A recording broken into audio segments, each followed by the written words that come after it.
I've never seen a single hoof print on this trail. This is all mountain biking. And this is what mountain bike trails look like when there's just mountain biking and hiking. It does get hiked a lot.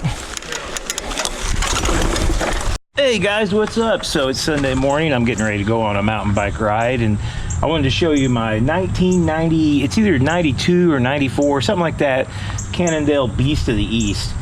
This is what I'm riding today. This is a super vintage bike, so let's just kind of look at it for a minute. First off, that's a Gervin flex stem. Check that thing out.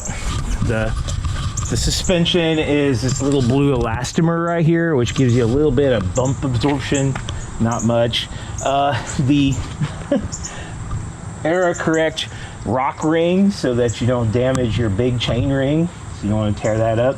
I do have some 9-speed parts on this, so it's not totally vintage. I think it would have come with 7-speed.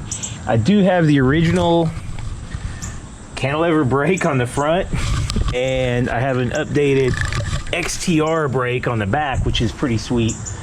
26-inch bike. Just a couple things interesting. The Beast of the East was a Cannondale designed, you know, Cannondale was an Eastern Pennsylvania company, and they thought that having a taller, higher bottom bracket would help you get over some of those like logs and stuff on rough trails, and it works really well. It's kind of out of style. You don't see a bottom bracket that high very often anymore for handling reasons and I don't know, geometry and whatnot.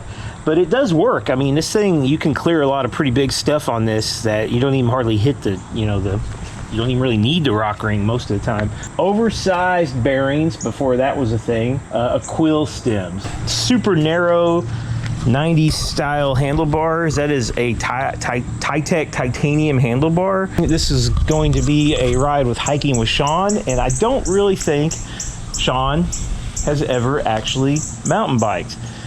I know he rides a lot, he's in great shape, hikes all the time, so this shouldn't be too challenging for him, but every time I've taken a new rider out, they usually have at least 1 or 2 spills, and so I'm going to hope for the best for Shawn today. All right, time to load up and go.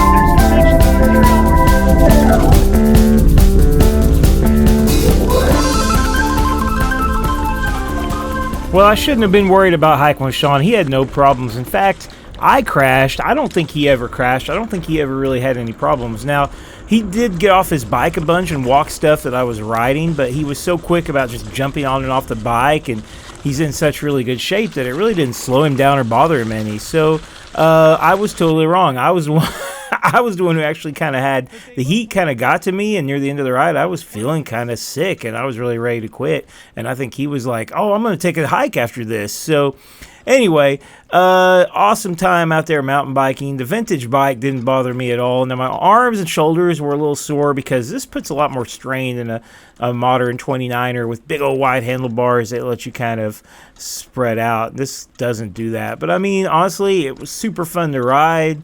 And somebody gave me this bike. I mean, I have spent a little bit of money, but I mean, you don't need an expensive mountain bike to have fun. This is an ancient, old bike, and I had a great time. So, don't think you need a super expensive mountain bike to have fun. Get out there and enjoy it. Later.